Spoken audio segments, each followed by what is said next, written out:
Asteazken arratsaldean emakumezkoen lehen mailan jokatzen duen UPV Donosti Basket taldeak Frantziako lehen mailan aritzen den Tarbes talde hartu zuen Usabal kiroldegian. Adiskidantzako partidua izan zen, ikuskizun polita eskaini zuten eta esan aurredemoraldiko prestakuntzekin jarraitzen duela talde gipuzkoarrak. Hasiera txarra izan zen UPVek eta partidu osoan ordaindu zuen. Tarbes hasieratik nagusitu zen 10-15 puntuz aurretik joanaz. UPVek hainbat lesionatu izan zituen atzoko partiduan, eta ezin izan zuen frantsesen erritmoa inondik inora jarraitu. Markagailua lehen laurdenaren amaieran 13-27 izan zen frantsesen alde, markagailuaz gain jokoan ere gailendu. Atxeden aldian UPV Gipuzkoak 31 puntu eta Tarbesek berriz 40 egin zituen.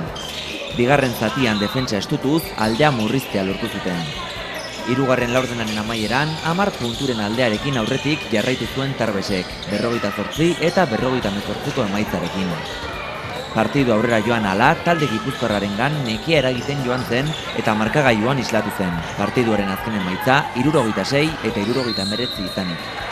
Emakumezkoen saskibaloi partida ikusgarria bizitzeko aukera izan zuten Usabal kiroldegira gerturatu zirenek.